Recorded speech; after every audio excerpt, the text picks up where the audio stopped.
আচ্ছা, একটা সাধারণ দয়ার কাজ কি আসলেই কারো জীবন আর মৃত্যুর মধ্যে পার্থক্য গড়ে দিতে পারে? অ্যান্ড্রুক্লিস আর সিংহের এই পুরনো গল্পটা শুধু একটা উপকথা না, এটা আমাদের দেখায় কিভাবে একটা সাহসী সিদ্ধান্ত নিয়তিকেই পুরোপুরি বদলে দিতে পারে। এই প্রশ্নটা নিয়েই কিন্তু আমাদের আজকের এই কাহিনী। চলুন অ্যান্ড্রোক্লিসের যাত্রার মধ্যে দিয়ে দেখি কিভাবে একটা ছোট্ট দয়ার কাজও এক অবিশ্বাস্য ফলাফল নিয়ে আসতে পারে।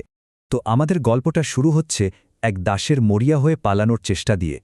পরিস্থিতিটা এমন ছিল যে তাকে কষ্ট আর অনিশ্চয়তার মধ্যে একটা কঠিন সিদ্ধান্ত নিতেই হতো। আমাদের গল্পের যে মূল চরিত্র অ্যান্ড্রোক্লিস, তার মনটা ছিল অনেক দয়ালু, কিন্তু তার জীবনটা ছিল একেবারেই উল্টো। একদিকে দাসের কঠোর জীবন আর অন্যদিকে মুক্তির জন্য ছটফট করা মন। এই দুইয়ের মধ্যে পড়ে তার জীবনটা একদম অসহায় হয়ে উঠেছিল। তাই সে পালানোর মতো একটা ঝুঁকিপূর্ণ সিদ্ধান্ত নিতে বাধ্য হয়। কিন্তু জানেনই তো, স্বাধীনতা পাওয়া অত সহজ না। পালানোর পর অ্যান্ড্রোক্লিস দেখল সে এক গভীর জঙ্গলের মধ্যে, একেবারে একা আর প্রচণ্ড ভয় পেয়েছে। তার অবস্থা তখন খুবই খারাপ। আর ঠিক এখানেই এই জঙ্গলের গভীরে একটা ভয়ঙ্কর ঘটনার মধ্যে দিয়ে জন্ম নেয় এক অদ্ভুত বন্ধুত্ব। জঙ্গলে যখন অ্যান্ড্রোক্লিস খাবারের খোঁজে ঘুরছিল, ঠিক তখনই একটা বিকট গর্জনে পুরো জঙ্গলটা যেন কেঁপে উঠল। মুহূর্তের জন্য সে একদম থেমে গেল। বুঝতেই পারছিল সামনে বিশাল বিপদ। অ্যান্ড্রোক্লিস তো ভয়ে প্রায় জমে গিয়েছিল, কিন্তু কাছে গিয়ে যা দেখল তা ছিল একেবারে অন্যরকম। বিশাল সিংহটা মোটেই আক্রমণ করার মোডে ছিল না, বরং যন্ত্রণায় কাতরাচ্ছিল।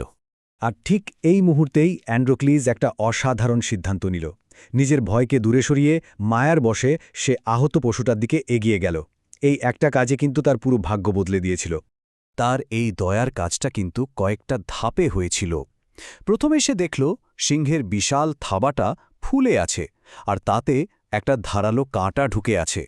তারপর খুব সাবধানে সে সেই কাঁটাটা বের করে আনল, আর শেষে নিজের পরনের জামা ছিঁড়ে সেই ক্ষতটা বেঁধে দিল। আর এই দয়ার ফলটা ছিল অবিশ্বাস্য। সিংহটা কৃতজ্ঞতা জানাতে তার হাত চাটতে লাগল, আর সেদিন থেকেই ওরা হয়ে গেল বন্ধু। একই গুহায় থাকত, আর সিংহটা দুজনের জন্যই শিকার করে আনত। কিন্তু তাদের এই শান্ত জীবন বেশিদিন টিকল না। তাদের বন্ধুত্বটা একটা কঠিন পরীক্ষার মুখে পড়ল। অ্যান্ড্রোক্লিসকে বিচারের জন্য আখড়ায় নিয়ে যাওয়া হলো, আর পরিস্থিতিটা ছিল একেবারে জীবন মৃত্যুর।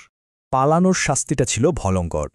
অ্যান্ড্রোক্লিসকে ধরে নিয়ে যাওয়া হলো, আর শাস্তি হিসেবে তাকে কোলোসিয়ামের ক্ষুধার্ত সিংহের সামনে ফেলে দেওয়ার রায় দেওয়া হলো। একবার ভাবুন তো সেই দৃশ্যটা, পুরো কোলোসিয়াম মানুষে ভরা, আর সবাই একটা নৃশংস খেলা দেখার জন্য চিৎকার করছে। এরপর আখড়ার মধ্যে ছেড়ে দেওয়া হলো এক হিংস্র ক্ষুধার্ত সিংহকে। অ্যান্ড্রোক্লিসের জন্য এটা তো ছিল একরকম নিশ্চিত মৃত্যু, তাই না? তাহলে এরপর কি হলো? ঠিক সেই আখড়ার মাঝখানেই ঘটল এক অসাধারণ পুনর্মিলন, যেন একটা দয়ার কাজ তার প্রতিদান দিতে ফিরে এলো। একবার ভাবুন সেই উত্তেজনাটা। হিংস্র সিংহটা অ্যান্ড্রোক্লিসের দিকে ছুটে এলো, কিন্তু একদম কাছে এসে হঠাৎ থেমে গেল, কারণ সে তার পুরনো বন্ধুকে চিনতে পেরেছে। দর্শকদের হতবাক করে দিয়ে সিংহটা অ্যান্ড্রোক্লিসকে আক্রমণ তো করলই না, বরং শান্তভাবে তার পায়ের কাছে বসে পড়ল। তার হাত চাটতে শুরু করল, ঠিক যেন একটা পোষা বিশ্বস্ত কুকুর। এই অবিশ্বাস্য কাণ্ড দেখে শুধু দর্শকরাই না, স্বয়ং সম্রাটও অবাক হয়ে গেলেন। তিনি সাথে সাথে এর পেছনের গল্পটা জানতে চাইলেন।